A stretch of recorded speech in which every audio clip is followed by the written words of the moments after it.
What's up, guys? Welcome to tonight's call. This is WKNDR Collective's monthly call. This month, we're going to do it a little bit different because we've worked on personal development and identifying ourselves and understanding that we got to do the stuff on the inside to see it on the outside. But now we're going to get clear. We're going to start in the WKNDR Collective Roadmap or the workbook. I pretty much designed this from my 7 years of entrepreneurship of all the stuff that I learned that are really good keys from other seasoned entrepreneurs through my own trials and tribulations, my own failures, and where I saw a lot of time get sucked away with no value versus where I saw a ton of value come in and did minimal work, but still put out a high quality product. So what we're going to do tonight is really focus on ourselves, what we love to do, where we spend our time and energy for the best use of who we are.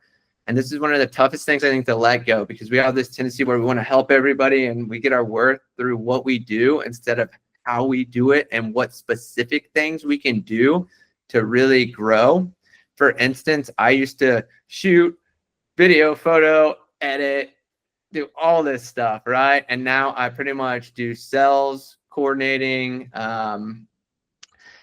shooting when I can, and I love to shoot for fun, but I really don't do any more editing anymore unless it's a lower budget and I'm just doing it to help out somebody, or because I realized that editing drained the crap out of me and I can't sit still, which is my gift. So I'd rather be out filming, and I make more money when I'm just creating content for my own personal page, whether it's business related or not, because the key is like when you can get really authentic with yourself and not lie to yourself or like tell yourself truths that aren't so true of like, I should do this to get better at that skill, but it's really zeroing in on what do you love to do and doing it, and then letting everything else go to the side and delegating it. And you might not be able to delegate it right away. For instance, like Perla, if you're doing murals on the wall, like that's what you need to be doing. But at some point, maybe somebody can lay the base layers and so forth. So you come in and do all the details if you love those. And then Tito, like you're cinema with a little bit of cinema scoring and audio and pulling together audio and video and like sharing your essence and like endlessly, like I think you'll see that too, is like when you put out stuff that's super authentic, it doesn't have to be related to what you do. It's all about self-expression and doing it in like a really positive way. And then the people will attract to you, and then you flip it. Or essentially what we'll do is understand our customers, and then whether it's the workshop at the end of this month or the workshop or call next month, we'll take all this information and start building our offers. So then we know who we are, what we love to do, where we can best spend our time and energy so we're not getting drained. We're delegating this stuff to other people who love to do that and are looking for that work. And then we really focus in on understanding our customer's perspective and then flipping our offer to sell it to them directly so that they're like, wow, this is exactly what I was looking for. This makes sense. So essentially clarity on ourselves, clarity on our customers. And for Tito, I'd say focus on your favorite jobs. So you do entrepreneur, small business, and corporate. Figure out which one of those three maybe you like, or how you've been doing the cinema stuff, like the movie and scoring stuff together can fit a marketplace as well. Mm-hmm. So don't try to like do all three. Pick like, I'd say corporate's probably your best market for making money. And maybe like the entrepreneur small business is something that you might love a little bit more. So do the one that you love and get the most money for the time you spend without draining yourself and feeling like you need to decompress. Yeah. Makes sense. And I'm going to be filling out the workbook for WKNDR Collective and bouncing ideas off of you two. All right. Just to get a better understanding, because even like you two are both creatives. You're both in arts, and that kind of is like what I'm leaning into of maybe the market to pursue more of. So really getting clear on that, because that's obviously what I've done, but I have so many skills and talents, I don't ever know what to focus on. So, and then let's get after it. So the workbook, anybody watching this on a replay, if you're on a Mac, what you can do is click these 3 dots up here, and you can even see all the table of contents. So when you click these 3 dots, it'll allow you to type into it. And I know Tito's on a PC and he's using Adobe Acrobat, which you can fill in the blanks. The key is to, if you're on a Mac, make sure everything's blue and then save it. And that should keep all the boxes open. And if it closes out, then you can open it in Adobe Acrobat and type in the form. It's just a little bit more work. But what we're going to do is type in all these. And then once we get through the first 2 chapters, then we can drop it into ChatGPT, because we'll have what we're good at, what our clients want and their perspective is, and then what our offer is once we build those next month. And then we can drop it in there and get a good analysis of how we can best use our time, how we can, you know, really just scale up from what we know about ourselves, and then test it. And sometimes when we test it, it doesn't work. We have to fine tune it and tweak it a little bit, but then we can send out, like I've been telling, I think both of you yesterday in the call was like, just send out 100, like try to get 10 a day for 10 days in a row, or like for 2 weeks, 5 days. It's 100 people. Typically like 10 people will get interested and a few will convert. So just allow yourself to like go through the rejection phase to get really clear, because it's not really rejection, it's more redirection. Because the like universe, God, source, whatever you believe in, doesn't want you to waste your time and energy on stuff that you don't enjoy. Like your whole day should be everything that you enjoy and love doing. And yes, there's going to be stress and anxiety and that stuff, but like when you're not dealing with that, you should just sit down and be like, I love this today. And even as a creative, there's days I love to shoot, and then like today I could have been like, I don't even want to touch a camera, you know. So always allow yourself space as creatives too. We might even focus on that for a moment, because I've learned very much of that. But so let's get started. On stage 1 will be clarity and find your true north. So the first question is, what lights you up so much that you would do it for free? Mm-hmm. You know, what do you do when you procrastinate? And the key to this one comes from the wisdom of procrastination, is essentially, or your soul is so wise that when you procrastinate, you know you're too good for that work, or it's not for you. So it's not that you need to get it done and you lack discipline. It tends to be that's a better job for somebody else and you're missing the higher calling of it all. So for instance, for me, like what lights me up, I do it for free. I do it for free. I just film fun montage videos, you know, which I've done for people for free to help them out. I love photo shoots. I love educating others. Providing, what's another good one? Like providing, not judgment, but like a soundboard.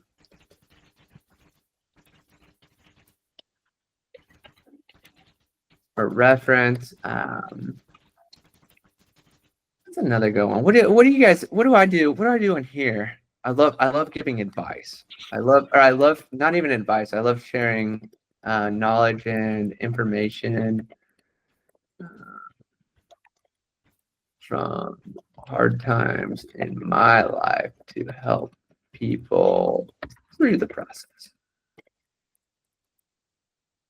And that's about it. I mean, honestly, that's my, when I don't want to do client work, I shoot my own YouTube videos. When I don't want to do client work, I go shoot in public. When I need to recharge, I just go shoot. Like shooting is definitely like mine. It doesn't have to be targeted. It doesn't have to be towards anything. I just love to film. I love to film. I love to educate and share knowledge. And I love to connect with people. Ooh, yeah, I love to connect with people one-on-one.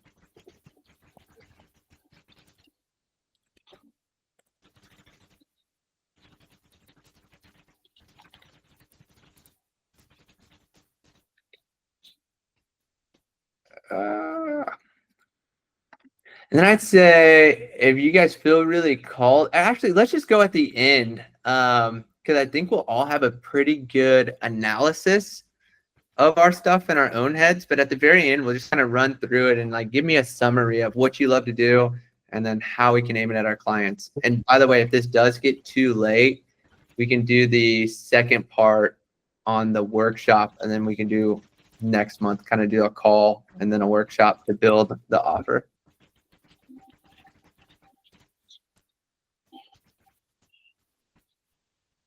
And then obviously I meant to mention this too, like be as honest as you can with yourself. And if you don't know, that is a good thing too, because sometimes even asking these questions sparks where you might not have clarity, or where you need to maybe like observe yourself a little more, and then you can go back to it. You know what I mean? So don't try to force an answer. If you need to, just type something out, but if not, just like let it go and come back to it.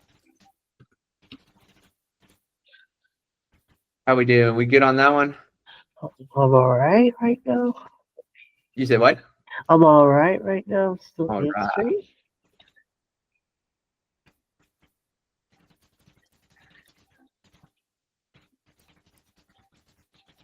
I guess just let me know when you guys are done, and then we'll go to number 2. What specific problem?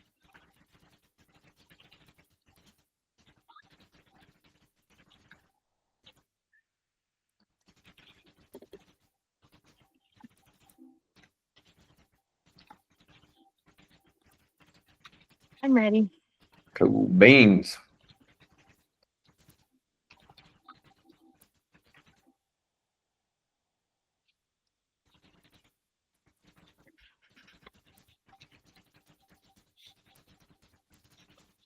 Got it. Perfect. You guys. You guys, I was picking up your channel or something, Tito. I just went into a loop.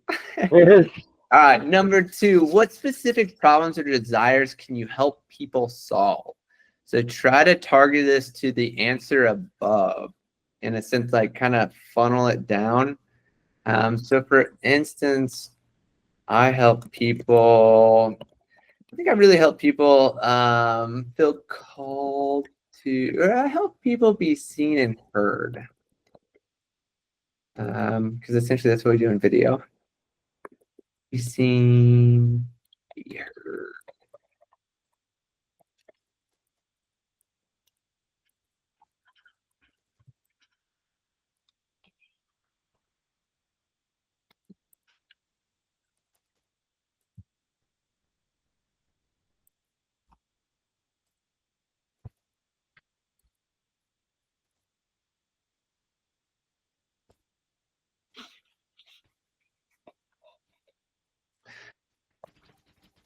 And let's see, specific problems or desires. I'd actually like to hear what you guys do on this one too, because I think there will be some more, like even I feel like my answer is a little specific because I'm trying to gauge it and answer it, but it's like at the end of the day, marketing is like helping people put themselves out there, be seen, be heard, and be discovered. And most of them don't know how to do that. So the cameras essentially solve it, but then the messaging and how to say it correctly, because a lot of times people say everything with the right facts, but the wrong order in marketing and branding.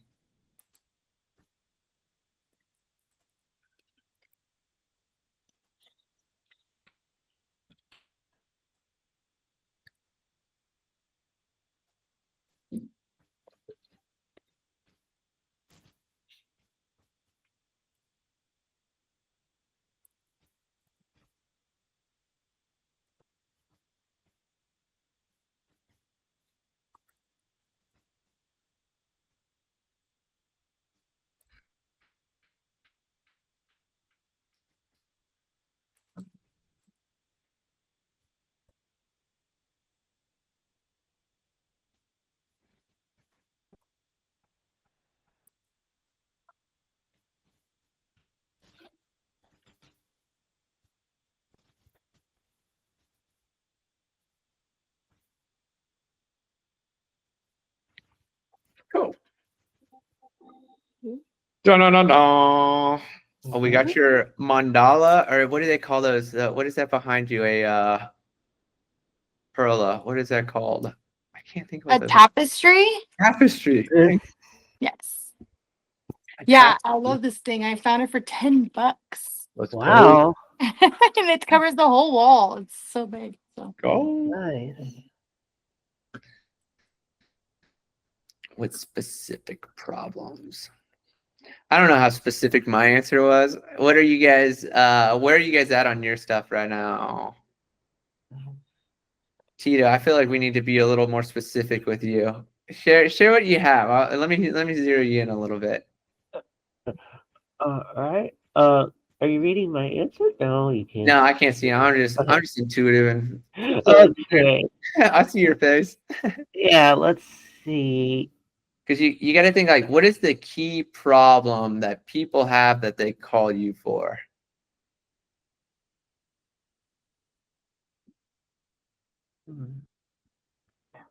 I don't know. I can't really get a specific problem, but Think about it generally. Like, take a step back. You shoot photos and videos and edit, right? videos and I edit. Yeah. So you help people. Yours might be similar to mine of like helping. I think you mentioned this too. Like you have this essence where you can fill into people and identify parts of them that they might not see in themselves. That's huge. Yeah. Um, Like in these kinds of situations, yeah, I've been asked to take up these gigs, sometimes based on my skills that they appreciate, and also just to fill it. but what did they hire you for? Like even like Make 48, right? Like Mhm, they have a problem. They need an event captured. They need somebody to capture it, know what they're doing, produce it, edit it, and all that's for what? To make more money, revenue, but to really have them be seen, be heard, and put themselves out there as well. mhm. And then also like feel that strategy or even identifying something that they might be missing in themselves that it's key to their success.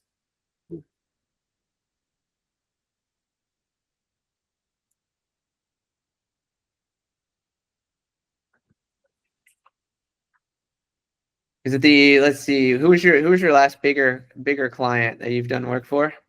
Oh, me? Mm-hmm. Um, let's see. I don't know how you would define big. Um, yeah, the last client that I had was 19 Production House, which is a new and upcoming production company, and I uh, had a couple of editing gigs, and it was going to be my full-time job until I quit just after I got started. But what do you do with that is you help people like even like Oh, taking that raw video, you're helping them curate and create a story and you send it over with music too, don't you? yeah, what I did is I created social media reels, and these videos that I edited for them is just to help promote their company, and I was provided the music that they have in their hard drive, so I can use one of the music to put in those reels. So try not to focus on those details. Those are the details of what you did, but at the end, like what did you create and how did it help them? Okay, yeah, I try to create um, something a little exciting, a little stylish to help promote them. Yep. But Yeah. and even so take a step back from there. How do you do that? So if I gave you 45 minutes of footage and said make a 60-second video Mhm. and I didn't even give you any direction, what would you do on that? All right. Yeah, let's just take a look at the. I would take a look at the interviews and uh, narrow down specific talking points that That's they a would huge one mention. right there. Narrow, like I can't even think. My brain's flat tonight, but essentially you help them solidify the key points Mhm. and then you create the vibe based on how it matches with what you're feeling with music and sound effects and audio. Like that's huge because some people are really good at what they do, but they can't see it. They Yeah. have no idea their value. So you can help people create a vibe to really showcase and put Yeah. themselves out there or Yeah. companies. Yeah. So essentially, your specific problem is helping people put themselves out there, seeing maybe parts of them that they haven't seen before, and really trying to amplify. That's the word. Oh, Amplify their message in a way that it connects with their audience. yeah. This reminds me of my retainer client, Kamika Mhm. King, the musician. I created a couple of videos to help promote her, and I tried to create a story that should be as accurate as what she's trying to go for and try to connect with the audience. Yeah, hmm, yeah, And we that's can, and that's something I think AI can fine tune. Just kind of even like put that brain dump down. Like I help yeah, clients do this and that because yeah, that's what's so hard is I think in business we're taught to think, well, in life we're taught to think one way. In business, you kind of gotta shift it to the other way. mhm. Perla, what's yours? Um, mine is, wait, can you hear me? Okay, yeah. Mhm. Mine is creating the vision of the essence of a place or the foundations of the values of the people or the person that I work for, or even the businesses that I would help bring the creativity, but a lot of people, when they have a business, they want to have like some kind of art piece, it's gonna have a lot of little pieces here and there of like what their values are, what their core beliefs are. And so like having that on a mural and depicted kind of flowing effortlessly together on whatever space they give me, I can help kind of create that one flow of the space where that's like always around and in their mind. And I think that's cool about, like I said, just kind of putting little details about that. So yeah, creating the vision of the essence or the foundations of the values of the person or the business, helping the flow of a space. So what does all that do overall though to the space? Like kind of step back even a step from those details. Like think of like all the spaces we went and viewed today. Like the vibe was off on the ones I went and walked through. They look cool in pictures, but when I got there, it was like shadowy, it's dark, it's aged furniture. Like they didn't look as good as the pictures. And I'm like, eh. Because it's like stuff your murals and stuff can brighten up the walls. They can invite in a new feeling, even to an old space. They can reinvent the space. They can, what's that word for remodel the space? Like just painting one wall a certain color can really open up the room. It can change the vibe. You're almost like a space bender. You can be like, let me sprinkle my magic and give it, and it matches your energy. Like you bring a lot of joy and happiness and fun. So then it's like those are really key things, because some people are so analytical and flat that they're just like, I want white walls and I'm gonna wear a black shirt. That's like me right now, but only because I'm moving my apartment so often. Hopefully in my next journey I can actually interior design a little bit before I move. But those are like, that's what I mean by I'm like, really good at that, by the way. If you ever need that, it's a small. I minored in that, or studied for minoring in that back in college. So believe me, I know patterns and things. my Oh no, plan- I'll have to go to Austin and go design your place. Yeah, who knows, or wherever. I swear my goal is to scale all this up as a marketing thing, to be like, all right, we got this, we got that, we got that, we got that, we got that, so we can access anywhere. But it's like, while we're here, we also can fulfill contracts, Oh, but yeah, just think about everything. You guys both, I think, focus really well on the details, but kind of like take a step back. Yeah, and keep asking yourself, like, even on, I always say the question too you can ask is like, I like to film. Why do you ask why until you can't answer it anymore? And then you get to the root of it. Because a lot of times we go surface level, like, why do I like to film? Just like art. Why do I like art? I like to express myself. Why do I like to express myself? It clears my emotions out of my body and makes me feel better. And it helps people. And then in doing that, it also creates art that is well received and authentic to me, to help me grow my brand and also get notoriety for what I do. But then that's also what I share with other people, is I help them put themselves out there, be authentic, share what they're good at, and put it in a way that's very structured. And it's a recipe that I know works. All right, next question. Where is the overlap between your passion, skills, and market demand? This one is kind of hard for this, but think like number one, you could even just write them out, even go number one, like passions. And we're going to see a lot of overlap on these. That's intentional, because I want it to be very like, this is what I should do.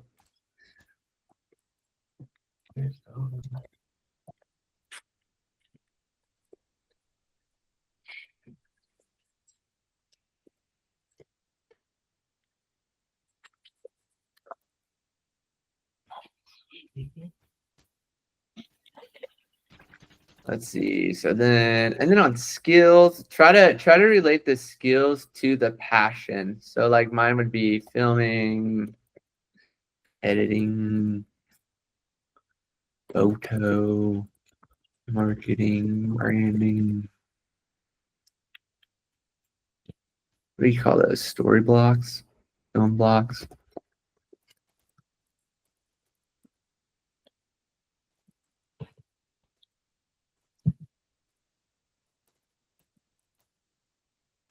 Message. Man, my spelling's bad tonight. I told somebody today, I said Tito would get this. If Premiere Pro had a auto correct for spelling, it would be a $1 million solution that they still haven't put in that program. All right, and then market demand. So when you think about market demand, think like go back to your previous clients and think, why did they hire you? What was that market demand? So did the space need reinvention and kind of revive to give it a fresh feel? Same thing with companies, Tito. You can even kind of relate that. Like companies need new brand marketing videos. They need, artists need help putting out their work. Entrepreneurs do. Like all these people need those help. Yeah. Let's see, where's the overlap in market demand? Let me think market demand. So marketing, scaling and growing business.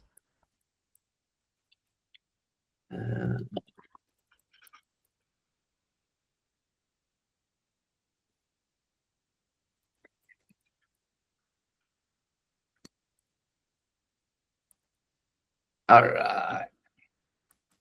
And the overlap.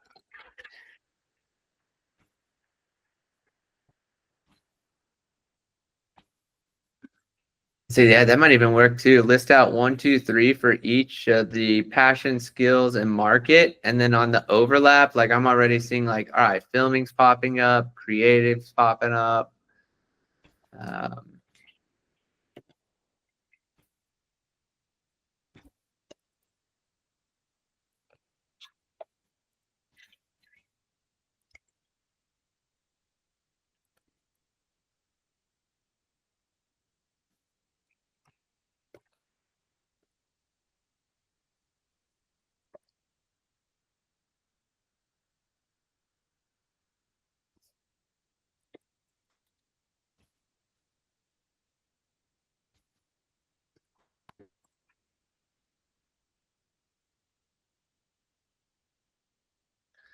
And then I'd put a slash here and say,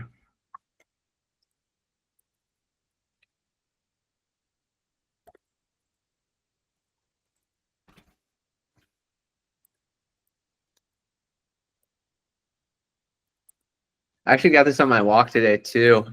I was walking and it was like, it said something like, I got this intuitive thought and it was like, oh, I got Weekender. It is Weekender and my personal branding, which are kind of related, but it's like, I help artists.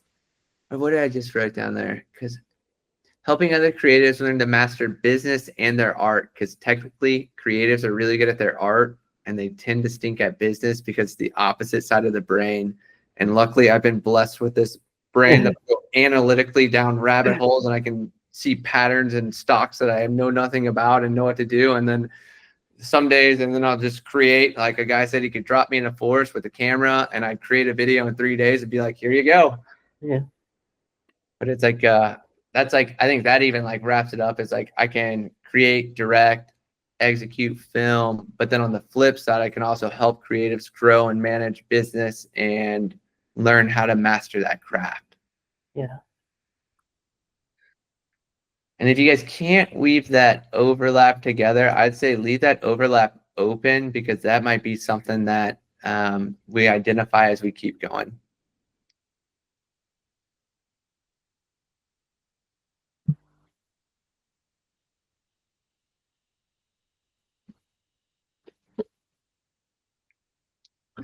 Bang, bang, bang, bang. Before you got on, Perla, I told Tito I listened to the new Bieber album and I got Speed Demon stuck in my head. And I'm gonna make a reel. I'm gonna be like, Oh my God, wait, I want to join. it's gonna be fun. I went out this morning and filmed a little bit because I got a new filter and was like, well, let's go play. Yeah, for real. It's cool. It's cool. I'm glad I bought it. Yeah, I bet that'll be so much fun. It's already a blast. It's so vintage. Tito, you would like it. The Cine Gold Polar Pro half gold miss. Nice. It's vintage. It gives it a clean vintage. Huh. It kind of remind you of, let's say, 2000s movies. Yes. It looks like it's a Kodak Porta is what it looks like. And Porta and Ultramax were kind of similar, but it has that warmer, and the blowout sunlight is like pure gold. It looks so cool. I'm stepping into my golden era is what I'm telling people when I use it. I was like, Nice. the film's going to reflect how I feel on the inside. Nice. Yeah. Shining bright. Yeah. Never be afraid to buy yourself a gift for getting a job. I always do that too. That's a really good creative advice. Every job you land, cut away like 10% to spend it on new equipment, like whatever the heck you want. Buy something because it reinforces like, I did this job, I'm helping people, but I also got something out of it rather than spending it on rent, food, and all the other crap. Yeah. Because then you're slowly reinvesting rather than like, all right, I made 10,000 off clients. Now I'm finally going to buy something. Because those reinvestments actually do really help.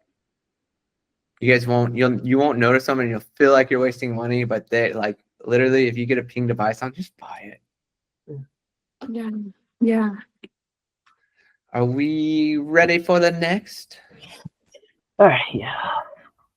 Perla? Yeah. Yeah. All right. So what are you exceptionally skilled at or something that would give you an edge? Okay.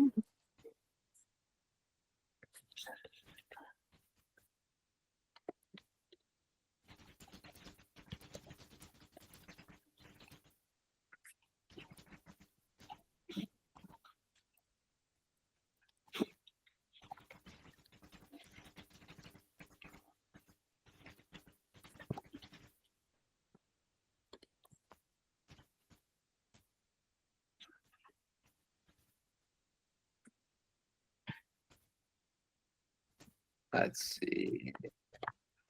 I am creator. And then, uh-oh. What do I do? Uh-oh.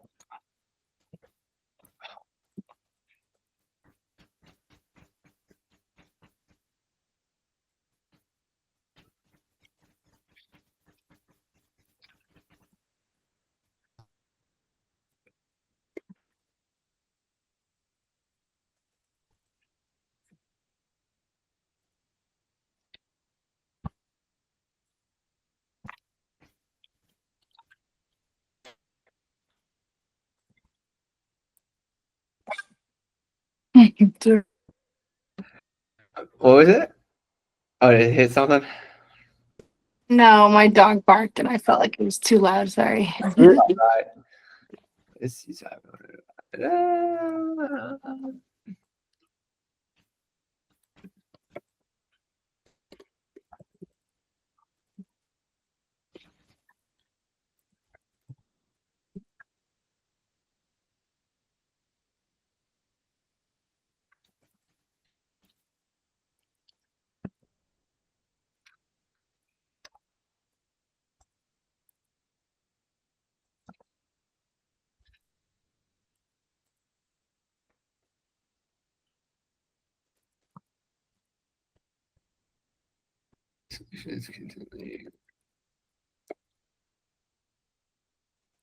cool. Tito, when's your birthday? Oh, next month on the 27th. Month. You're a Libra? Are you a Libra? Scorpio. You're a Scorpio? Yeah. Oh, heck yeah. Yeah. I got to keep you around then. Yeah. Yeah. What's interesting is that whenever I read about Scorpios, it says that they are usually sneaky and secretive, yet vulnerable, I guess, or something like that. But that Scorpio feels stuff really, really deep and tends to get very turbulent on the inside and act like everything's fine on the outside, but they have the most emotional waves of the water signs. But they're known for transformations. Yeah. They'll endlessly start something, build it, and then it collapses. It's all about just rebirth, get back up, go again, get back up, go again, get back up. But all those transformations you go through, you're meant to share with people. That's what I mean. Your sharing is huge because it cleans out that inside, the waves that you get like tsunamis, and then your mind starts getting like, and the more you clear that, the more you just, then you hit them with the stinger. Yeah. I could see you as a Scorpio. You might be the first Scorpio I really enjoy. My dad's a Scorpio. You guys are opposites. That's interesting. I have a really good Scorpio placement. That makes sense. That really lands for me with you. Yeah, my birthday is just a few days before Halloween. Oh, yeah, that makes sense. All right. How are we doing on this one? Yeah, I finished answering. Cool. Perfect. And then this next one, I just left as a blank there because I didn't want people to get stuck on not having extra notes. So if any extra thoughts kind of come in, just write them down. And you can leave this blank too. It can be something that you can come back to because a lot of times too, just rereading this stuff will really get the thoughts kind of circulating. Because honestly, I don't have anything extra I want to write down right now. But if you guys do, we will wait.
Tito's in the zone. Yeah, let's see. Dude, that is a good gift too. If we're gonna talk some astrology stuff, Scorpio can feel so deep. So like when you can get there, go there, man. Yeah. That's where the gold's at in water signs. Sorry, Perla. You're not a water sign. You don't want to be one. No, I do not. I love my earth and fire. I love my earth and fire. Hey, unless you love empathy, being a water sign sucks. I came here to learn. No, yeah. I maybe speak too sharply sometimes. Yeah. That's the fire. Yeah, just gotta be mindful of how to balance that fire, Spark, the little spark, the flame that can light a village up in seconds and burn it down in 2. Yes. Yeah, literally last night I built a fire and it went through my fire pit. You've got a couple fire stuff lately. Yeah, it's been a lot of You can get that spark out. If you keep holding it in, you're gonna burn something down. No, it's been great. It's time for things to like burn and burn to the ashes and start anew. So it's getting rid of a lot of things that I don't need. So it's fine. I got a new oven. It's fine. I don't need another fire pit, Absolutely not. Oh yeah, I'm getting rid of a lot of things, so it's great. It is the season. Oh no, good. Okay, cool. I thought I just lost my. I was like, oh.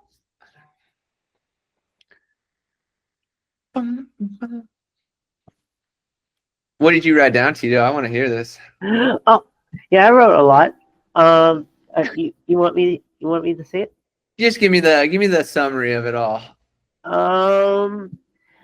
Yeah, basically I wrote that I'm trying to learn everything about the world and being observant and not to be impulsive on taking action until I have all the knowledge that I need before I feel ready enough to express myself to the world without sounding dumb or something like that.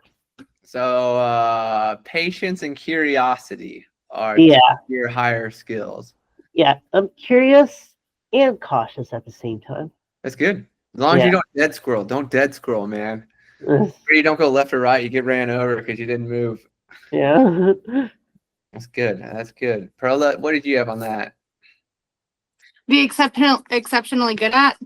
No, just write down anything. If you're still on that one, then yeah. I mean, no, I didn't have any other notes. Like at the very end, you mean?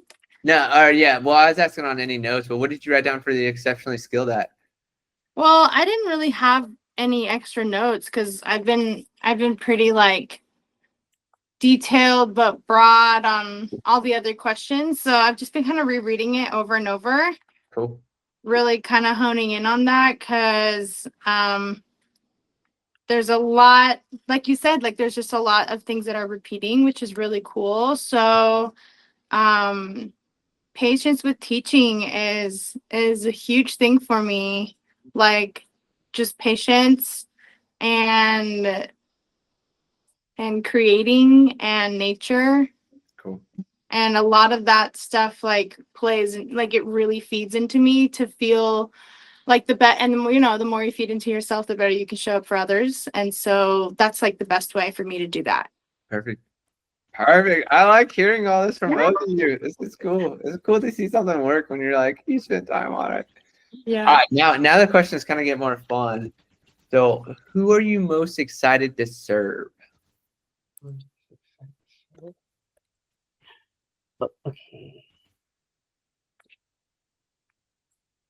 Okay.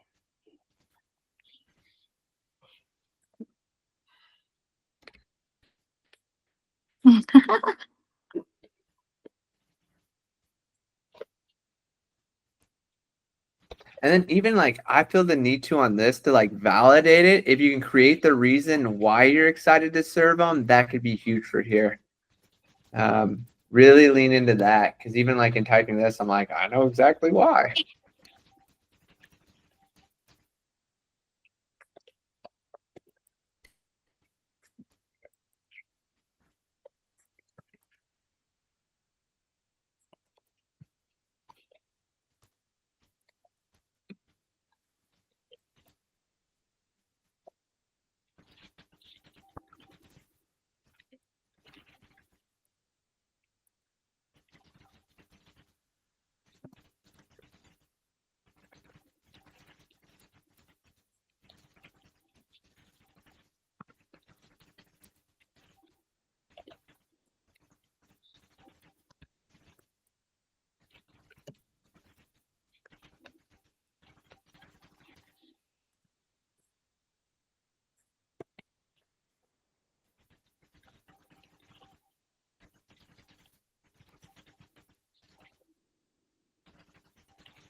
Bam.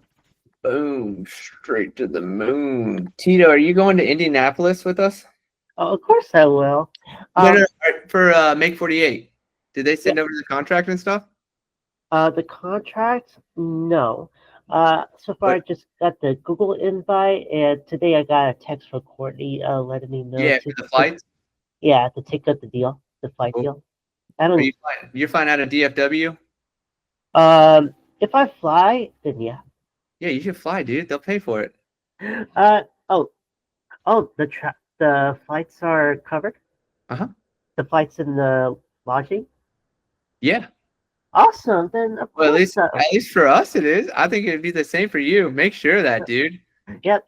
Yeah, don't spend your gas because I'm flying out of Austin. Like that's where I'm gonna have them fly me out of. But yeah, that's right. I don't know how it works for the contract on your guys' side, or since you're like a freelance with it. But I mean, we're all freelance too. So Yeah. see if you get that.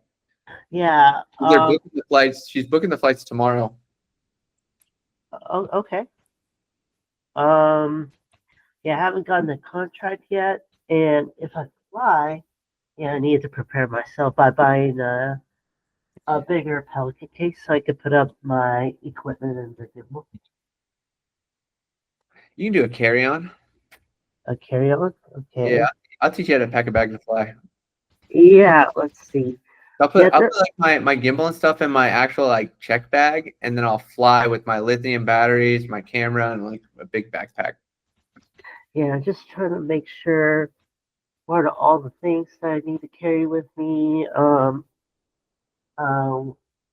We'll circle back to that at the end. That just yeah, popped in my head, but yeah, I'll shoot Ryan a text too while you're working on this question, so I can see if you're yeah, I'll ping him while you do that. yeah.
Ta-da!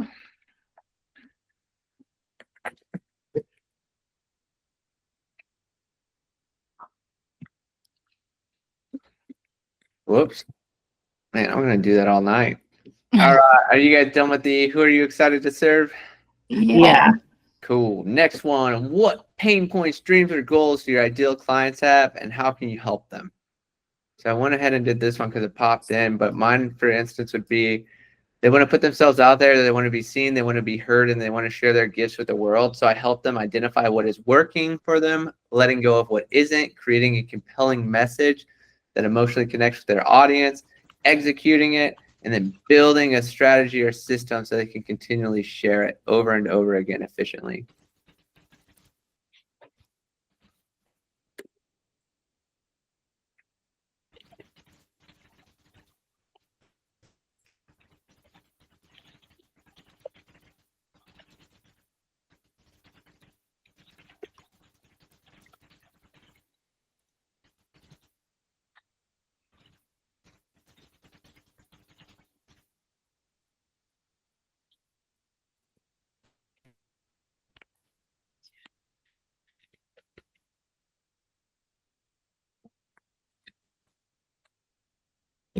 And to help you guys with pain points too, I feel like I need to speak this a little bit as like the pain points. So there's the problem, and then the pain points are details to that problem. I'm trying to think of a good example that I could really do. So the problem is a lot of people don't know how to share their message effectively that emotionally connects. It's more egoic and about themselves. So then I can help them identify who they are, what they do, and how they can help others, and then piece that together in an emotionally connecting message that lands with the audience. It also puts themselves out there. I'm trying to think of a good word for it too.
Oh,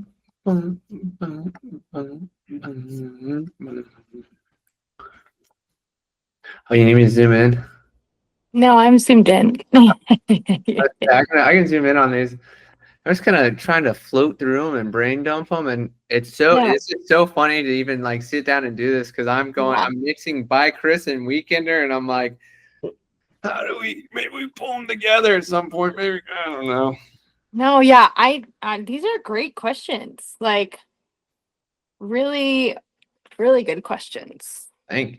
It's good to think about these things, and like maybe I think about them all differently, and I don't know how to like. This kind of hones it in on the, the who, what, where, when, why. Yep.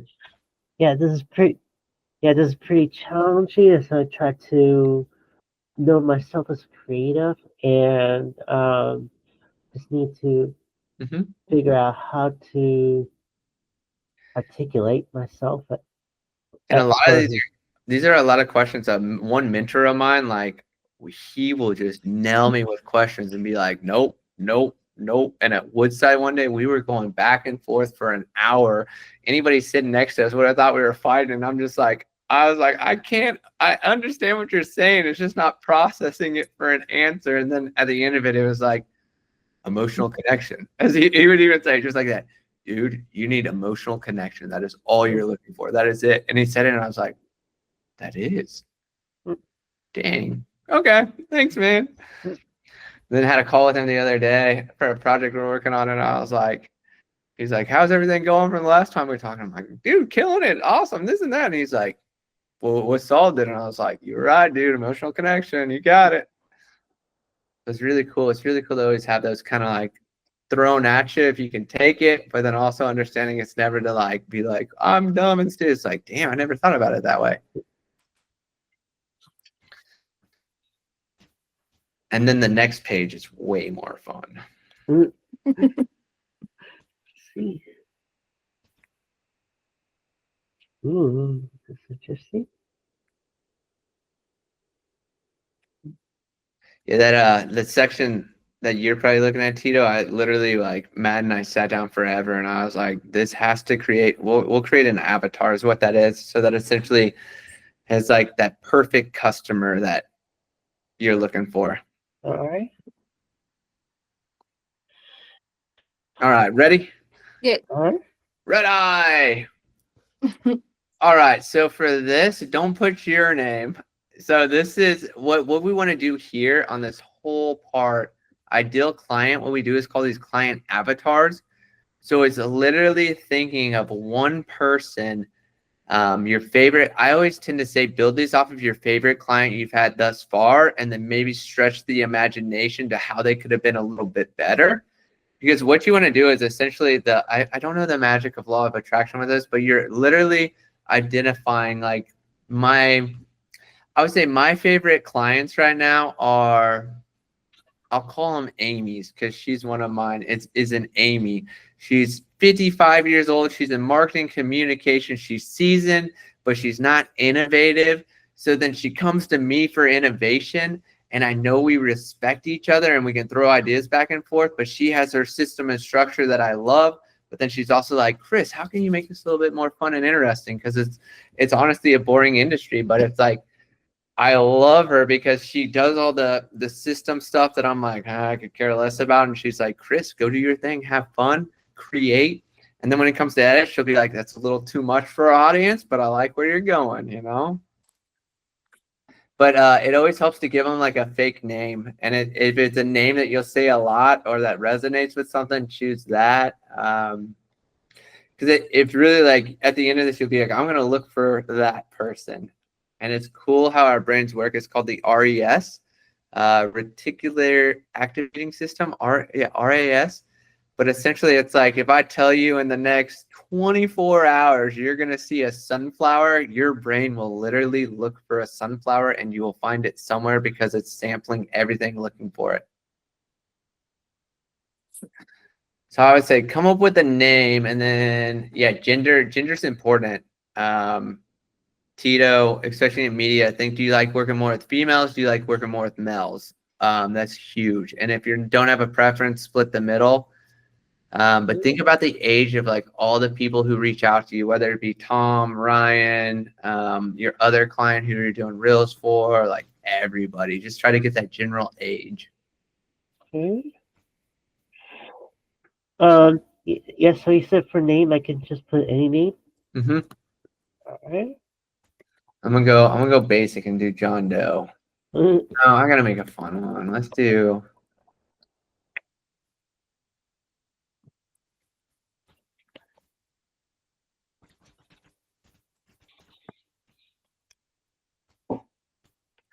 Let's do let's do a Christie. I'm looking for Christies.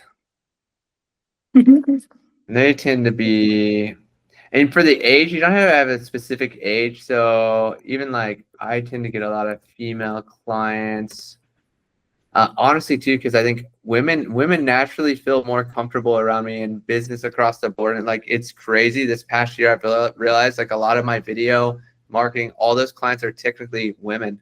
Like I have very few males compared to females, and I've been like, maybe I should help women in business soon. You know, like that's where, yeah, and that's where it's like, just by looking backwards. And I think the first time I did something like this too, a mentor was like, what's your niche? And I was like, I don't know, I've done 3 brand videos this year. And I was like, we're in branding now, you know? And it's just like those little tricks.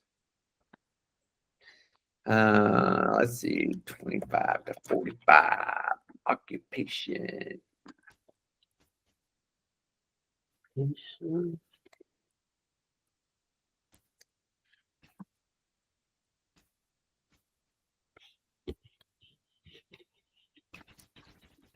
Marital status can be specific for some industries. For your, it might not be. I don't know that. I was going to put an A on that. Annual income. I feel like I'm split. I'm so split between 2 markets here. Let's say 40 to 75K.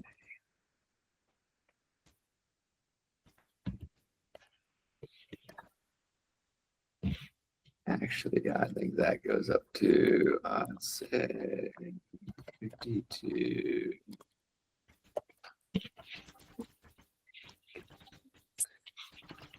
A number.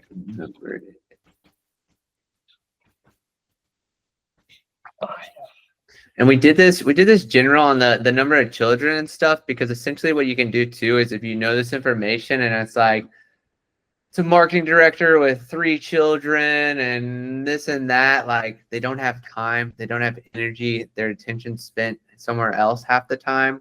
So then in knowing that, like those are pain points that you can target the crap out of. Because even like, for instance, Tito, this is kind of what you might deal with on some clients. And in knowing this stuff, like you lead with, I know you got your hands full, you got kid, your mind's all over the place and you have 1,000 things to do. I'm Tito and I'm here to help you. And I can help you create a strategy. We can execute it, and I can even edit and color it and help you post it somewhere. Yeah. You get what I mean? Like that's more than like what you said. You're hardworking and dedicated, which I love about you. But it's like, bro, that's why they keep hiring you. It's like they got to hire you first because they got a problem. Yeah.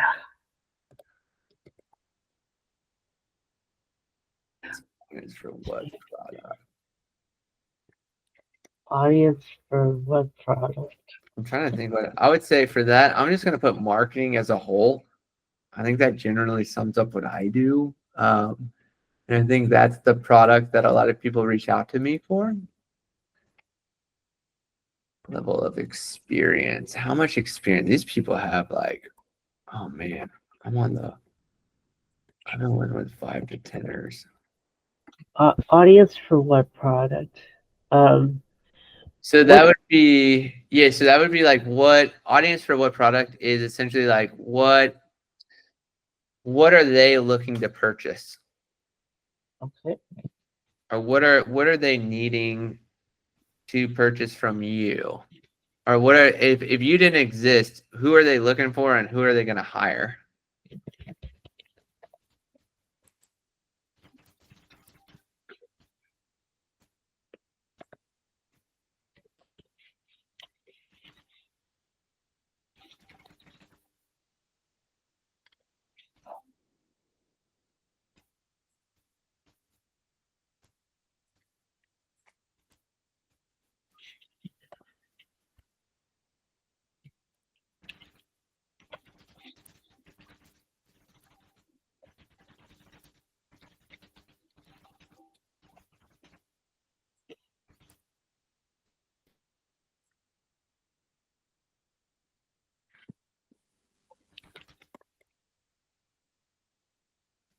And Tito, this might be close to something you might have Mhm.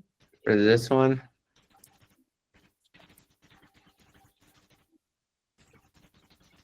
Because as sad as it is to say, it's actually the goal of business, right? You want to buy back your time and energy. So somebody who's hiring you is trying to buy back their time, their energy, and clear their mind space and delegate everything, because that's their job working with corporations and businesses.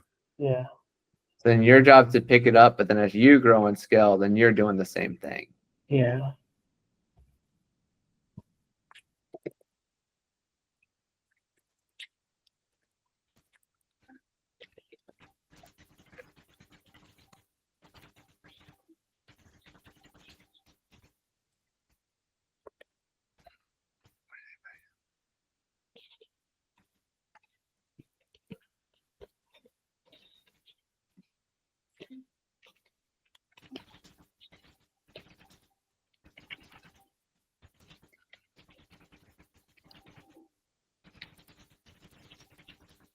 What is keeping them from achieving their goals?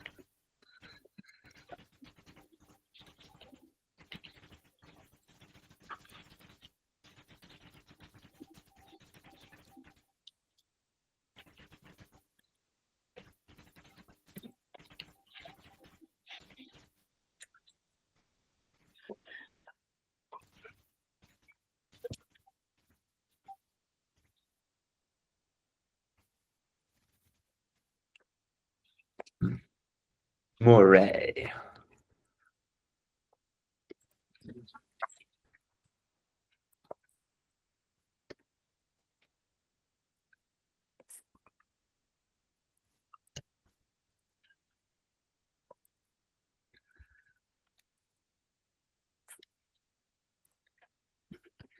Pain points. Mhm.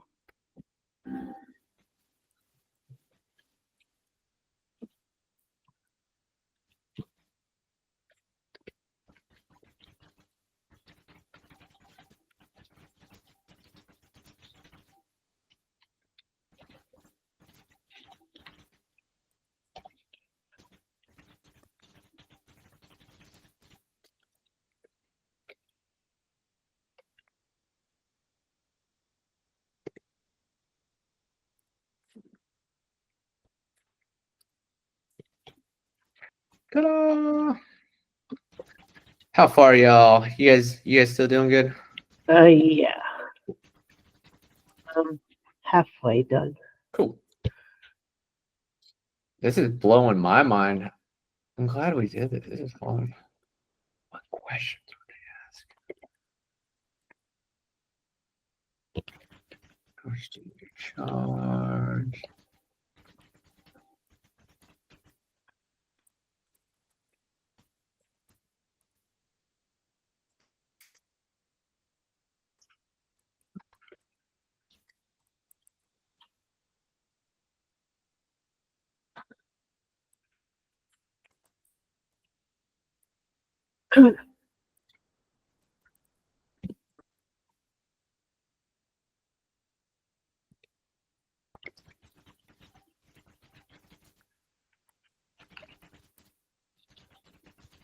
Who your audience is. Creative.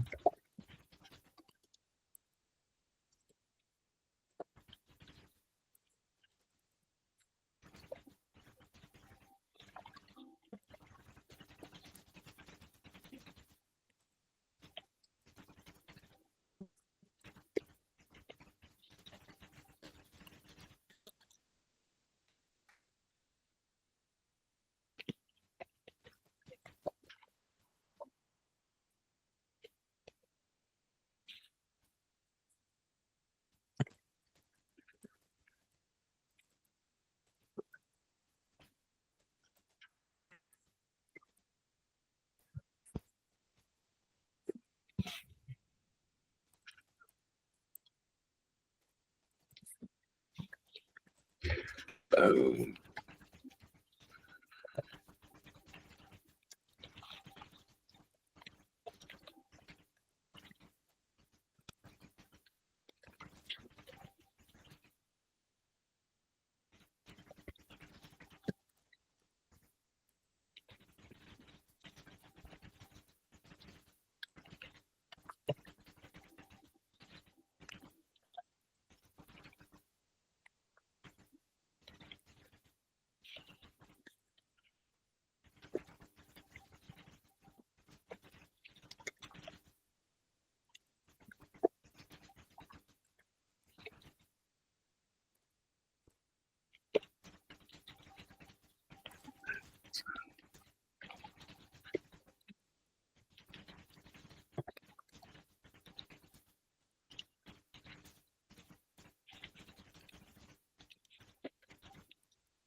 want to complete.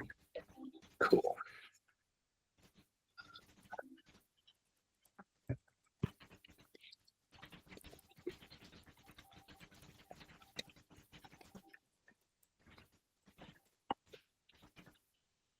What would they object to buying? Why would they object to buying your?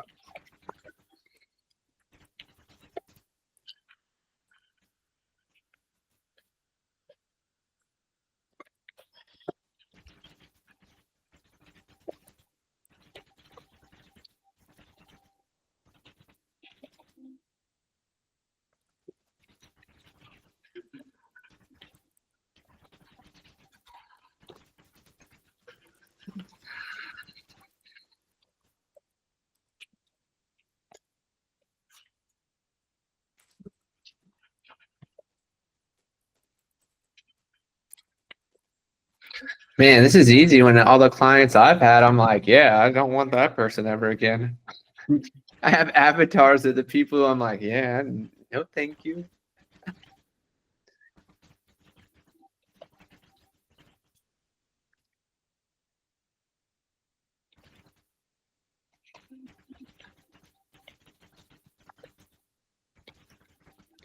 And a speed demon. Under qualifiers and requirements, what do you mean by this?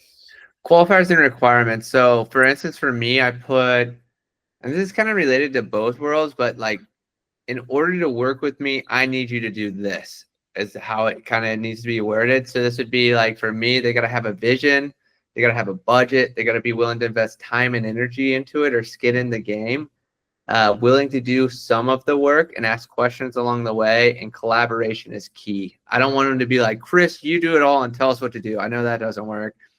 I know if they don't have a vision, anything I create is going to get judgment and cause me more work. So that's something I'd be like, hourly, because I know you're going to drag it.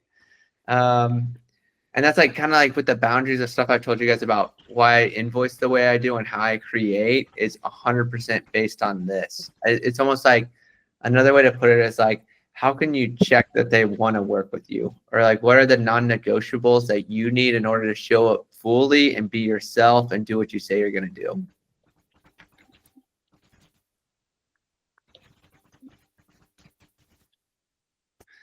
This is like I'd say like your ideal client, because even if like this gets tricky too, because if people don't have a money but they have the vision and I see the value in it and they're willing to work with me on it, I have no problem being like, I'll do it for free, because I've been in the boat where I didn't have, you know, the right camera, the right lens, the right whatever, whether it was like money issues or time or whatever it was.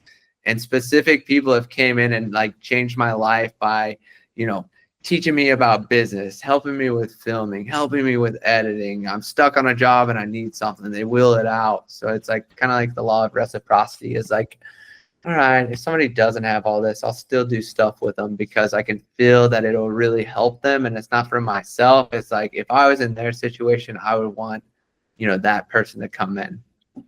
So you don't have to be 100% your rules. I just say like your ideal client, like what do they need to have in order for you to take them serious? Because I'll even do that. People will reach out like, hey, I'd love to do a shoot with you on Instagram. And if I get hit up on Instagram, it's like 50-50. So what I'll do right away is like, do you have a date? Do you have a budget? And do you have a vision?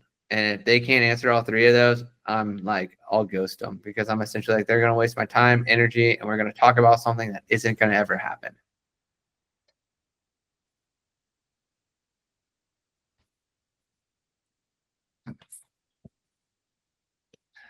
And then, yeah, Perla, were you able to get all those? I did not read those out loud.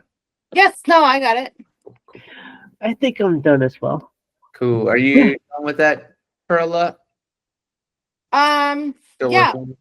Wait, Are you sure? where's the Still bottom working one? on? If you're working on these, give it like really focus. Oh, yeah.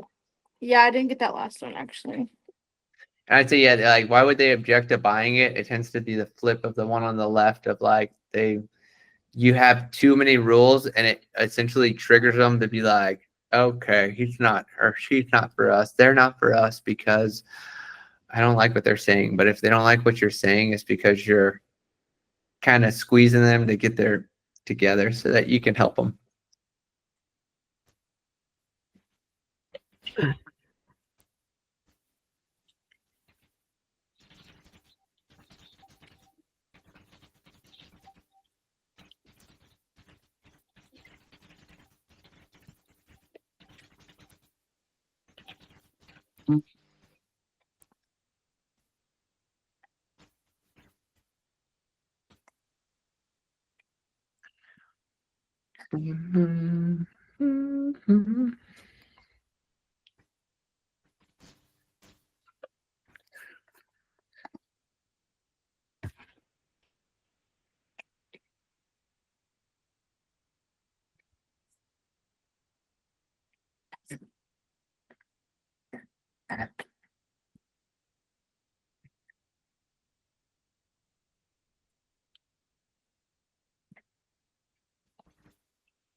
Speed demon. I can't wait to listen to that song. All right. I just got your text. Yeah. All right. I'll follow up on that afterwards. All right. And if they don't cover it this year, then I'll teach you how to get it next year. All right. This is the last event. All right. All right, we ready to move to the next column? Yeah, I think so. Awesome. Do you guys want to, let's see, what experience made your voice stand out? What value? Cool. Did you guys have any issues with this section? Because this is like, it's important right now, but even like after say 3 months, like this is something I continually update on stuff. Even on Weekender, like I built avatars and I had 3. So what we tend to do is 3 avatars. And they kind of hit the different market angles, because no matter what, with the rule of 3, like 1 always excels. Focus on that. The other 2 are like tertiary markets that you can kind of like play with, but not really make a fortune from. You know what I mean? But were there any major questions? I think you guys were kind of saying them out loud as you went by there. Yeah. No, we're good. Okay. So then we got 1, 2, 3, 4 more. Woo! All right. And we'll try to do a brain dump at the end to see what you got more clear on. But what life experiences or perspectives make your voice stand out?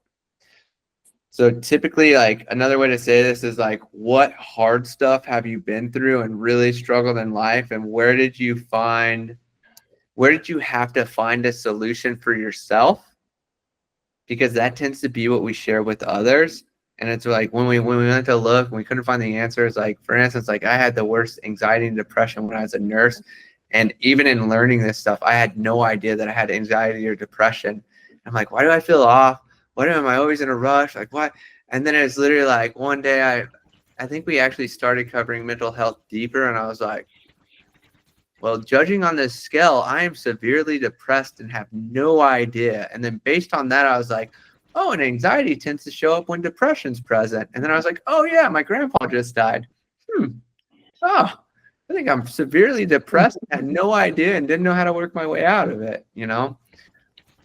Like even on stuff like this, I'd say like my life has been crazy. It's been wild. I've had to learn a lot, but like it's allowed me to become very resourceful and adaptive and help other people understand what they do or what they're feeling and how to move through it, or how to channel it into like a driving force of energy.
Boom, boom, boom.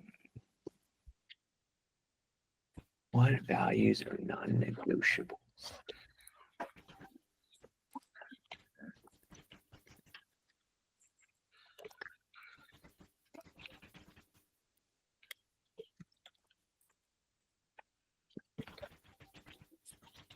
Let's see.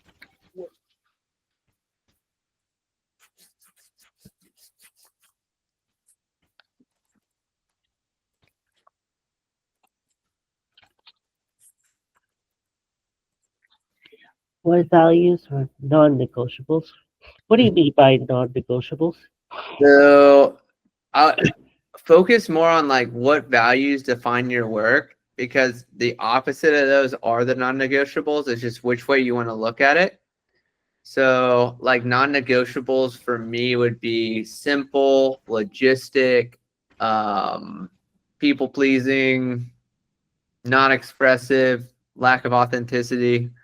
Because the flip of those are like, I really love being innovative, creative, whether it's self-fulfilling or self-validating, expressive of self, and authenticity are like huge. If those aren't present on a job, like my energy just tanks. Versus like when people have all these characteristics, like it's really fun. It's like the energy in the room gets bigger and bigger and bigger. And then before I know it, I'm like, what did we just do for the last 4 hours? I hope I hit record, like it's crazy. Versus like jobs that I'm like, I'm here for a check, and I'm like, the clock is ticking like this, and I'm just like, it's been 1 minute. We got about 100 more of these. Okay, clock. Like weddings, I hate filming weddings. They're the same crap over and over again. They're so staged. They're so extra. They're a waste of money, but they're paying us to be there. It's their most important day, and they have no idea who I am most of the time. And I'm responsible for capturing their moments. But then there are fun weddings where they're just like super creative all over the place, and you don't even realize that you're really at a wedding. You're almost like, this is like a friend's party where they have a theme and everybody's just being themselves and having fun. Like, like just the gist of like, yes, they're both filming weddings, but one is my values and what I love. The other is how quick can I be out of here and what's for dinner tonight, because I'm hungry. Like Matt, my buddy Matt and I, he shoots he used to shoot a bunch of weddings, so we used to joke about that. We were both like, I'd see him and be like, you want to be here today? He's like, no. And I'm like, me neither. What's for dinner tonight? And typically it's steak and brisket and stuff at weddings. So we'd always like look forward to that. But then we're like, we get the first look done. Great. All right, let's get this, just the next, like we're checkpointing our day instead of just being like, dude, this is fun. Like, I can't wait to film more when we get done, or sometimes even Tito with some Make 48 days. Some days they feel like they're the not this stuff, and those are the drag days. But then in creating my position with Make 48, this is what I was able to create.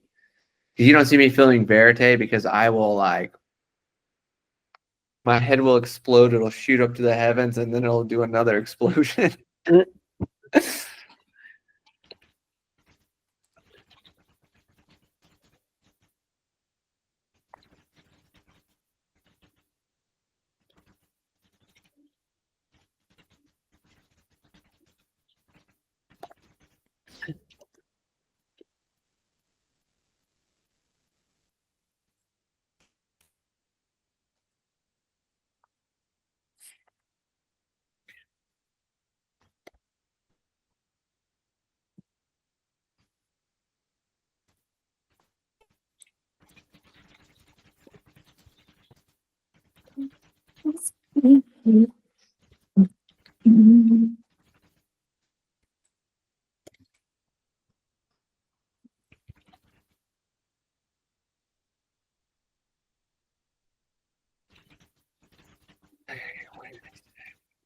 I got to share this with you guys too. I had 2 shoots this week, or 2 video shoots this week, and both people just like at the end of the shoot was like, thank you so much. Like, I love your energy. I love your positivity, and I love your optimism. And I was like, did you guys talk to each other?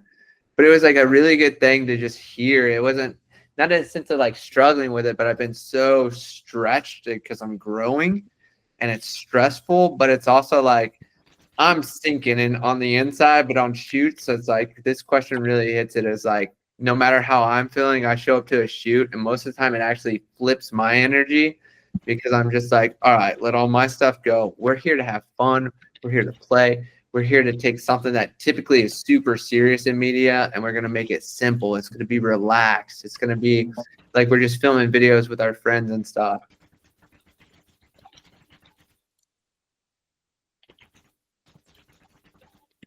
I'm trying to think of a good word for that too.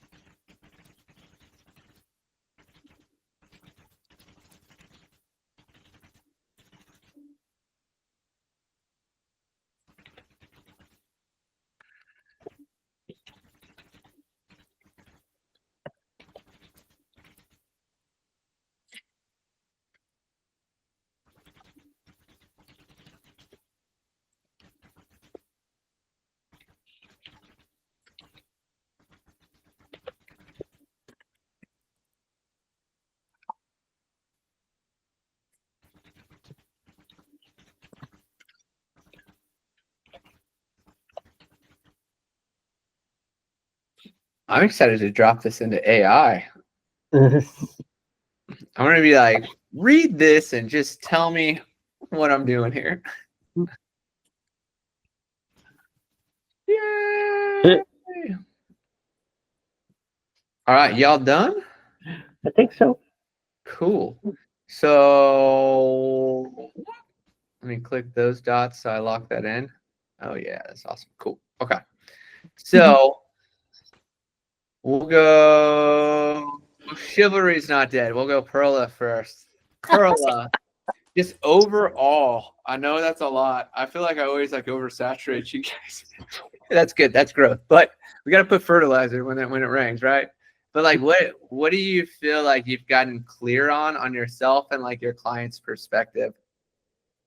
How to best respect my boundaries, like how so I can show up best for them. Mm-hmm. Perfect. And I think the more, well, I don't think, I know this from my experience, the more you respect your boundaries, the more your clients respect you. I mean, it's just literally like a mirror. I know everybody says that, but it's like your clients are the best mirror of yourself. If you question yourself, your clients will question you. If you don't think you're worth it, they'll say you're too expensive. Like really, really zero in on that. That's what it's like. We've done so much on the inner because it is like literally you can work your butt off. And if you don't believe it, you're wasting your time. But even along the way too, your process is to like, you got to go through the struggle to be like, I'm tired of this. And when we're tired of something, we change. Yeah. What about what do you do when you have free time and you procrastinate? I think that's a big one for you. Me? Yeah. When I procrastinate, yeah, I like to organize and play in like adventure. Yeah.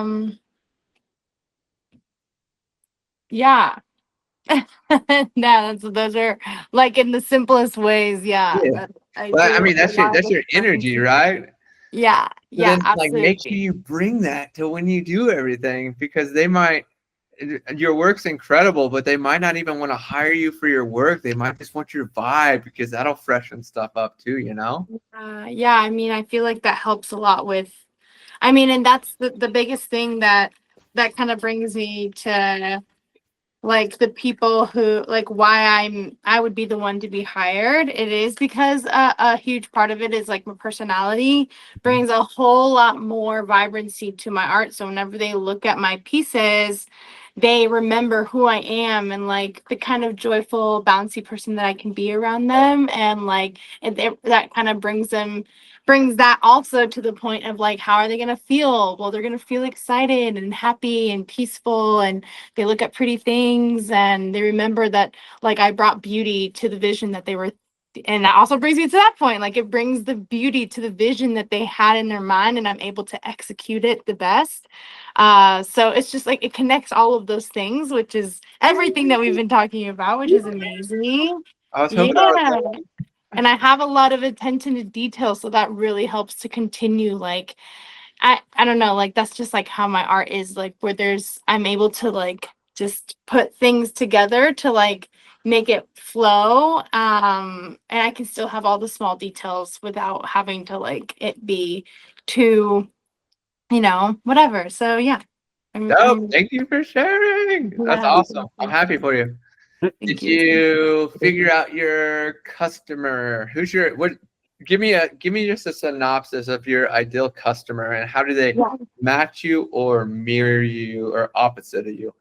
in a I sense? think that, yeah, I think in the people that I've met, my favorite ideal client would be like another strong woman who's very like very intuitive and very strong within and grounded in herself, and she likes to gather community, and we share those kinds of values where we like sharing community and bringing people and places together, and we're able to work together to kind of like bring all ideas together, and like I bring to the table, she brings this to the table, and together we bring community together, and we get to share fun experiences. So I think that would be my ideal client, is that they're also successful in their own niche, and like so we like to bring spaces alive for community. Write that down as an extra. I think community. God, I just lost the other one. I literally had this. Community is huge for you. Yeah. Yeah, that's I can been see- everywhere, is like really like that's been my biggest thing, for like my biggest reason as to like what like people's pain points, or like people having an empty space, that's one of their pain points. But like I'm going to be good at bringing people together in that empty space, because my art piece will help inspire people to gather and have a conversation and inspire them to be able to talk about what that means to them. And I love having that, even that within a space, and like everyone has a different perspective for all the different things that they're seeing all within one same piece. So I think that'd be really cool. Let me ask you this. What if you were in a space that had a white walls all around you for work? Like, so for instance, what I'm getting at is like, imagine somebody with your personality living in a blank and just blah space. Like, those should be people you're just looking for, whether you're like out somewhere and like drinking and just like getting away from work. But like, if you're in a spot and somebody's vibrant and their space looks flat, that's like, ding, ding, ding, ding. Like, hey, have you guys ever thought about painting these walls? Like, Yeah. have you ever thought about hiring a muralist to like come in and create Yeah. something here? Would you be interested in that? Like, Yeah, that's you know what I the mean? biggest thing for sure, is like any person with empty spaces, like I will fill them. Yeah, a trick to this too is like we tend to attract the people that we see ourselves as. Mhm. So like to even flip some of the pain points for you guys sometimes too is like think about yourself from their perspective, and then but you got to place yourself there as if you don't have all the stuff that you offer, so that you can understand like for instance, if I don't travel, I go freaking insane, and I want to escape in reality here through vices and stuff rather than actually traveling. Yeah. But like I know I need to travel, because if I don't have that, then I need to create an adventure or escape somewhere, and I tend to do that through other means than more constructive ones. So. Yeah. Well, and like I've had that experience already with working with spaces and having friends where I could just like maybe they are just moved into an empty space or whatever it was, and I'm like, "Oh, you can have your organization thing here and you can set your room here." And so actually helping people organize spaces has already kind of been a thing for me since I've loved interior design for so long. And like reading more about feng shui and kind of learning about that, and also then incorporating, eventually getting to this point where I'm incorporating my art into it, has been the coolest experience to kind of understand that I can direct them on even knowing which would be the best wall, if not all. You said interior design. I know a ton from doing work with them the last couple of years. If you want to connect, I got like 3 pretty solid ones. Will Brown, remind me to send you Will Brown stuff or put you in a message. He's the feng shui master. And he's I love that. like he's so like he has such a cool palette in his projects. Every time he's like, hey, will you come shoot something? I'm like, yes, because they are so colorful, they're so vibrant, and it literally like recharges me just sitting in the rooms that he creates. I'm like, dude, Will Brown, you said? yeah, Will Brown, or Will Brown Interiors is his website, I think. Okay. He's a G. Well, dope. Just I'm text me so I can. glad for all that. Cool. Yeah, always think of your avatar as yourself, and then like I mean that is a big key. We tend to target ourselves because we've created solutions for ourselves that we didn't have, and then that's what we tend to share with others. I wanted to wait till we got to this point to tell you that, because all your stuff will reflect your values one way or another. So don't work with people who don't have your values. Hell yeah. They'll charge them a lot Absolutely. so that you create value from their lack of value. Yeah, exactly. All right, Tito. All right. What do you do with your free time when you procrastinate? What do you tend to do? All right. Whenever I procrastinate, I would do various things such as, watching mostly political vlogs and just watch movies and TV shows and also finally just traveling. Cool. I just love exploring places. Okay. So dude, I think your word's curiosity, bro. Yeah, that's definitely true. Like curious, but adventurous. Yeah. Curiosity, adventure. I'm curious about I didn't know you consume that much content, which could be, key. Like as a content creator, I honestly don't consume a whole lot, but I'll watch some off the wall shit just to like get my mind out of creating and then I'll jump back in. Mm-hmm. So what was like the main thing that you practically identified about yourself that you're talented and gifted with and can like really share with the world? All right. Yeah, I felt really passionate about writing about myself because what I see myself as is that I am really individualistic. I'm really unique. I'm really observant of the world. I'm really patient. I try to uh, understand everything about the world before being able to express myself while try to be seen as knowledgeable about stuff. And I feel like that, um, yeah, I'm definitely an outsider. I just have a hard time fitting in with You're groups not throughout. supposed to. Don't try to fit in.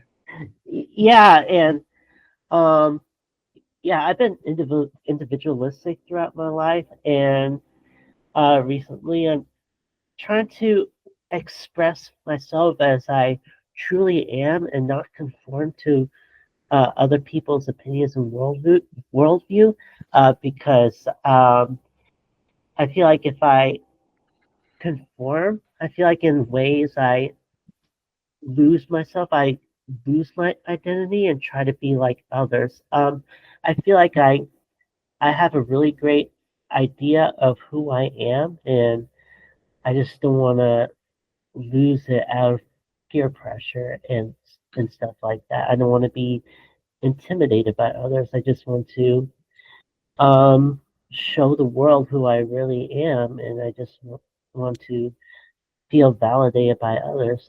I don't expect to have sympathy by everybody and not to be loved by everybody. I just want to be surrounded by people who I really care about and who really cares about me as well. And I just want to give out my unique voice, and hopefully I can be validated and be sympathized and be accepted by others, and hopefully build a small community with myself being surrounded by just a few closest friends I have. So Dope. it's me. Can I give you some feedback? This is Yeah. all burning in my mind. A good word for you is enigmatic. You know what an enigma is? I've heard of it. it's pretty much something mysterious, unexplainable, but it's like Shaq. Shaq's an enigma. He's a giant and huge and great at basketball, and you can't explain it. Like it's what you're describing is like you're how can I say this you're like if you struggle to get clients, it's not because you're not talented. It's because I think the universe wants you to put more into yourself. Because I think everything you said, like your niche, you are the niche. Like learn, be curious, and gain skills and work with clients to make money to learn new skills. So they're paying you to learn new skills is a good way to look at it. But then that money that you make from them, put back into yourself. Like, get yourself new cameras, buy stuff that just you can get more curious and learn. Because I think the more you do, the more you can process and share. But your unique perspective of how you see the world and live, I think would just fascinate people. Not only fascinate them, but I think you dive so deep. Like even the stuff you posted today about that Charlie guy was like seeing your like just I had no knowledge of your political knowledge but the eclecticness of the ability for you to take bits and pieces from everything and then weave it in and then share it from like an unbiased, very authentic and eclectic perspective is huge, dude. Yeah. I don't think, and I would never tell you to like pigeonhole it. That's what, dude, I think you and I need to do a 75-day YouTube challenge like David and I did. Because it's just fun to have a battle buddy, but then it's like, dude, just start talking about stuff. Like, don't worry about the views. Upload the next day video. Upload the next, and then halfway through, be like, which videos performed the best? And they're typically the ones that you felt the most, expressive in yourself and doing. Yeah, like all this time, whenever I do movie reviews and stuff like that, I really don't care about views. The thing that I deeply care the most about sharing whatever I share is just self-expression. That's it. That's all that matters. Yeah, dude, that's huge for you. I would say, yeah, don't ever beat yourself up for being different and like standing out because everybody wants that. It's that going through the process of understanding that you are different and you're meant to stand out and really stepping into that and not worrying about any feedback. Literally, like just keep building and don't look back until you get maybe questioning on like, what should I focus on or what's working, right? Yeah. But over time, because like I said, dude, like you are the niche and just put that stuff out there. I also feel like you might be not linear, like so kind of all over the place, which isn't a bad thing because it's essentially like massively sampling. So you're learning a bunch of stuff and how old are you? You're like what, 27, 35? 28. 28. Huh? 28? 28, yeah. Yeah, so you're still in your younger years of like understanding who you are and what you're here to do. Yeah. So it's just really big. Like, don't try to go down a funnel. Just do all that stuff. And I imagine you're probably around 30. You'll start to like pull it together. And once you do, it's like, then you go. Yeah. Because I think that's the worst advice people try to give me as somebody who can relate to that very, very highly is like, niche down. And I was like, I'm trying, but I can't. Like, I do video and it felt like I just hit a wall at the end and be like, okay, I'm done here. Then go to photo and then hit a wall and then go to editing, hit a wall. And every time they're like, keep going. And I'm like, no, there's a wall and it's not moving. Like I can feel it. But then like something else caught my attention. Something else. And then we put it all together and it's marketing, personal branding, and all these things that you're kind of hitting on. So yeah, dude, really put that stuff out there. So like, how does that relate to your customer profile or your avatar? Yeah, so basically what I put in the ideal client is someone who's kind of like a family man and trying to reach out to the community, but may not necessarily have the skills or the knowledge of how to achieve their goal. And I just want to come in and be able to connect with them and collaborate with them on creating stories that would reflect their brand and their image and their perspective on life, and to give them a unique voice or distinctive voice so they can stand out to the community and attract the audience to come in and build a bigger community of like-minded people, so people in there can get along in harmony.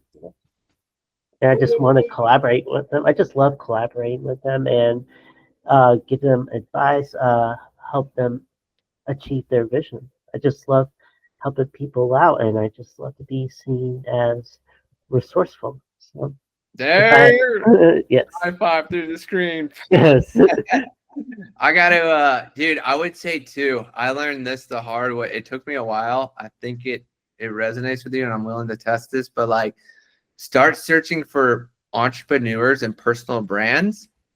Because if you're like, dude, a lot of them weren't technically personal brands when I started, but they were starting to build it. Dude, they're like my lifelong client friends and mentors now. Like, dude, and they taught me the most because they were working in a business, but starting to build their personal brand. And then they all have really strong personal brands. And those are the people I love to work with on that end. It's just like, they're talented, they're gifted, they're unique, they're different, they're struggling, they're not getting their stuff out. I help them fine tune it, create the process a little bit better, and then we scale and grow it. yeah. And essentially what I would say to you is like, I am your avatar. Like, I would love to hire you because that's what I'm needing help with as stuff is continually scaling and growing. Yes. Yeah, for me, my favorite kind of clients is for me and my clients to work as a duo, because I feel I have a stronger connection with someone if we work as a duo instead of a bigger team, because that way if we work as a duo, I would feel like that have a lot more opportunities to contribute more to work together, you know? Yep. Yeah. Sure. Dude, yeah, hold that mindset. That's solid, dude. Yeah, that's what I've been experiencing throughout my life, because whenever I'm with a big group or with a big audience, I see myself as very, very insignificant. I see myself as a number. I just don't feel important to people. But whenever I work with, whenever I collaborate with one person, I feel very, very important. That I feel I have the confidence and the courage to collaborate, contribute, and to express myself, and for us to work together and to ultimately form a really solid relationship, you know? If you can, I even put that down right here. That's key. Like, one-on-one connections are huge. Oh, absolutely. I'm very similar. I can work with big groups. Like, I'll teach yoga and I need more people in front of me to know what to say and connect with them. That's one setting. But most of the time, like, I'd rather be one-on-one because I can provide more value. I can get straight, like, in a sense of like, whether you believe in it or not, like intuition and like energy and empathy and feeling. Like, if there's too many people, for instance, in the yoga class, like I'm okay with it, but my mind's just picking up on everybody's thoughts and feelings. Versus if there's one person in the room that I'm like, ooh, like I know myself very well, so I can pick up what they're struggling with and how I can kind of pinpoint and not overstep, but be like, have you ever thought about this? Or, you know, and then it's always like, oh, I was thinking that. I didn't know how to communicate it. Like, it's really cool when you can reciprocate that. Yeah. That's so funny. That was actually one of my points on my thing. Like one of my points about exceptionally good at. Like, I'm good at working with multiple people at once. Cool. Like, I can do that. Like, being able to tune in to like multiple things and being able to like hone in. Okay, where are you at? Okay, where are you at? Yeah. So that's interesting to That's hear. a really good skill too. I mean, that's like your service industry, right? Like, hey, like me behind the bar, I'd be like, but yeah, like I was able to drop into that even because I've been used to just teaching for so long. So oh, lots of monkey minds. I'm proud of you guys. I think you guys got a lot out of this. Yeah. Yeah. Oh yeah. This I'm glad we got through this all tonight, because then we can do the end of the month, that Thursday, the last Thursday. We'll work on like building offers. I think that would be a really cool workshop.